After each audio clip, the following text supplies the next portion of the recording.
Jason loved to read. Every day he would take a walk to a nice place like the park or the beach and sit down to read for hours. It didn't matter what the story was about or who the author was, because Jason just loved to read. One weekend, his usual places were a little crowded due to the gorgeous weather. He decided to take a walk in the woods to see if he could find a clearing or an interesting log where he could relax and lose himself in a book. Jason walked through the forest for quite some time. These particular woods weren't good for hiking and had no trails, so he was sure to have some solitude. He wasn't sure how far he had walked before he had come upon the mysterious building. It looked somewhat like an old bank. It was covered in moss and vines. The doors were open and falling off the hinges, and the windows were filthy and broken. Jason figured this strangely placed building might be just what he was looking for. As he entered through the crumbling doorway, he saw dozens of shelves lined with books. What was a library doing in the middle of the woods? It didn't matter to Jason. All that mattered was that he was staring at what might possibly be a treasure trove of unread narratives. He wasted no time grabbing a random book off the closest shelf. As he dropped his book bag without care for its contents, Jason inspected the book, and it was surely something he had never heard of. He returned it to the shelf and went to further investigate the library. The whole place was filthy, but there wasn't any random clutter like one might expect from an abandoned building. But why was it abandoned? Who could just leave all these books to rot? Jason only thought about it for a moment, and he was too engaged in reading the names of all the books, wondering if he'd find something he recognized. He didn't find anything remotely familiar. Books were meant to be read, and Jason felt like these books weren't fulfilling their purpose, and for a long time it seemed. It was time to start reading. He picked one called Black Wing Adventures and sat crisscross style on the floor. The story was incredible. It had everything anyone could want in a good book: adventure, romance, action, even philosophy. But it wasn't just that it had so many good qualities. It was that those qualities shined so much brighter than anything he had ever read. If this book was this amazing, what treasures did the other books hold? Jason was excited in a way he never felt before. It was getting late, and Jason knew that his girlfriend Melissa would be pissed that he wasn't answering her texts. Normally, she'd understand. This was Jason's me time, but he usually came home hours ago. He took the book with him so he could finish it later and started his journey home.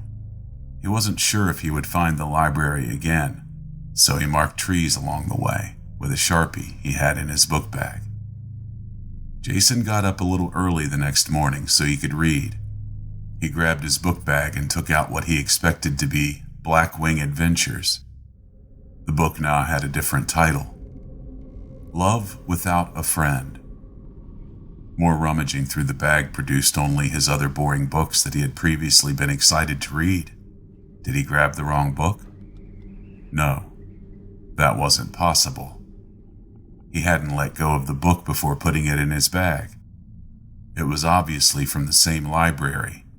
It was covered in thick dust. He must have taken the wrong book.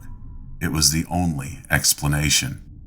He decided that he would read Love Without a Friend, even though the title didn't really seem anywhere near as cool as Black Wing Adventures. Boy, was he wrong. It was just as good. It didn't have adventure or action, but it had a strikingly human quality to it. Jason had never felt the kinds of emotions the story was invoking. Turning each page was like opening a Christmas present.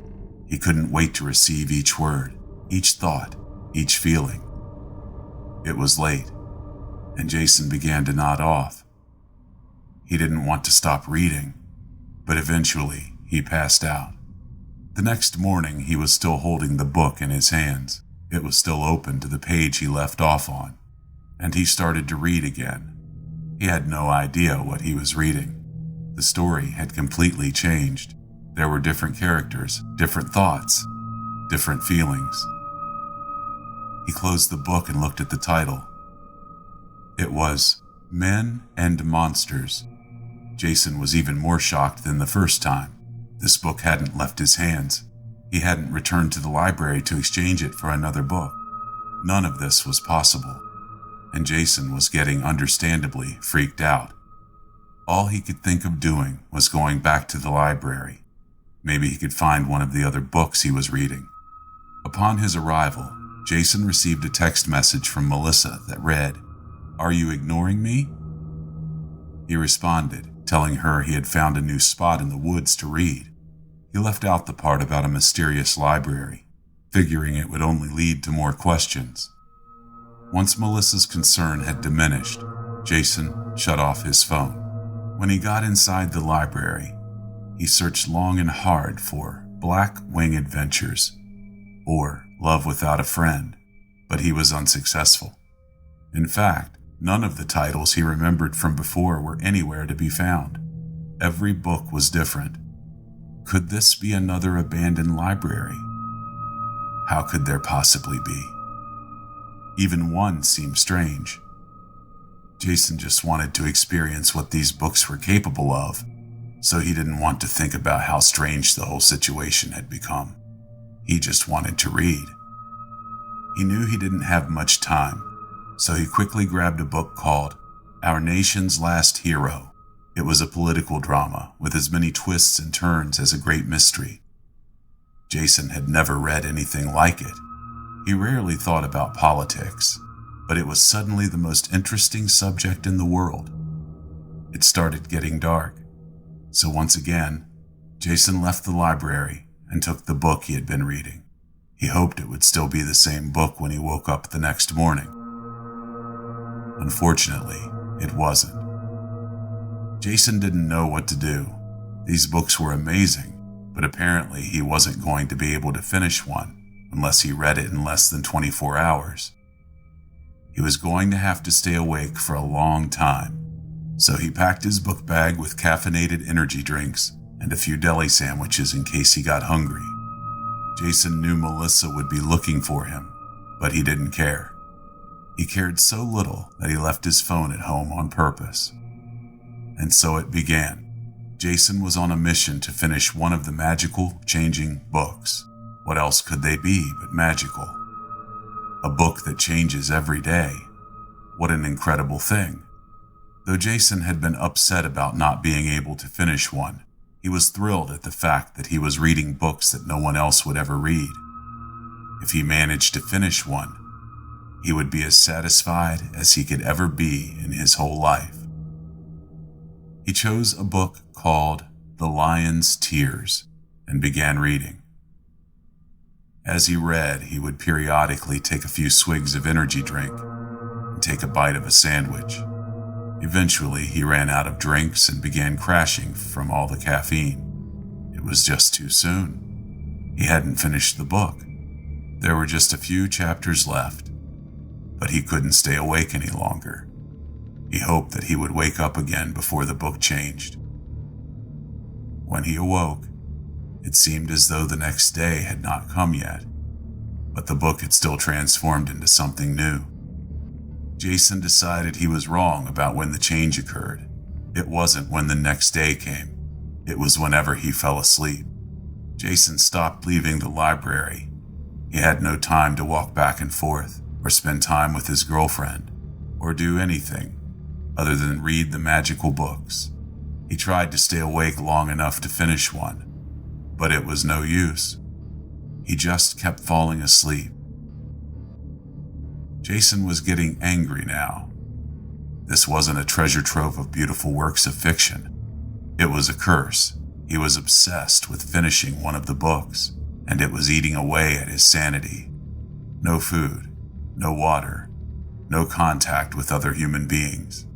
When Jason would begin to fall asleep, he would take a piece of broken glass from one of the windows and cut himself to stay awake. After several cuts, he began to feel weak from blood loss. His mind was becoming warped as he sucked every word into his now crippled consciousness. The books he chose became more and more macabre. Titles like Making Love to Murder and The Man Who Ate Himself were overtaking the other, more gentle ones. If Jason was going to finish one of these books, it had to be something that interested him, and gentle things were no longer in his interest. There was no telling how long Jason had been in the library. He wasn't eating, he wasn't drinking. Yet somehow he wasn't hungry or thirsty anymore. It was as if the books were keeping him alive. They wanted him to read. They wanted him to finish. He kept getting closer and closer to finishing one of the books. He was sleeping less and less, and his dream was going to come true soon. But which book would be the lucky one? Which one would be read from the front to the back by a willing participant? He picked up a book off the shelf and looked at the title. It was called Jason Loved to Read. His eyes widened. His mind raced. What an amazing coincidence. A book with his name in the title, and it's about someone who loves to read. Adrenaline rushed through Jason's body as he opened the book and began to read the first chapter. He read of a teenage boy who found an abandoned library in the woods. He read about books that magically changed their content whenever the protagonist fell asleep. He read about himself. This was the book that he would finish. This was the book that he had to finish. Jason's heart pounded like mad as he reached the final chapter, when suddenly, he was interrupted by a shouting female. "What the hell, Jason? This is where you've been?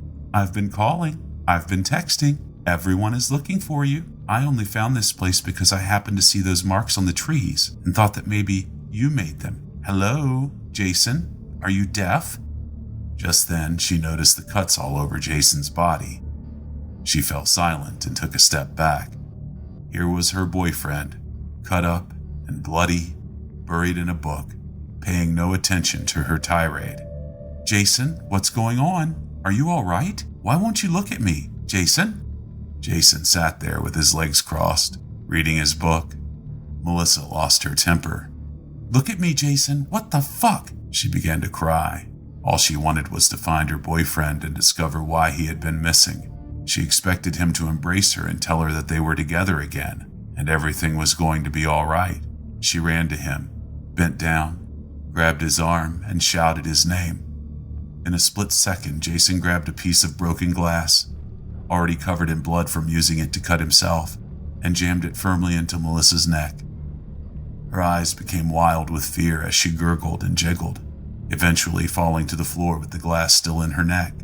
Jason's face had no expression as he continued reading his book. His legacy. It was about to happen. The last page. Jason couldn't believe it. He had finally stayed awake long enough to finish one of the magical books from the mysterious abandoned library in the middle of the woods. His hands shook as he turned the page and saw the words, "The End," towards the bottom, below the final paragraphs. It was then that he became horrified for the first time in his entire life.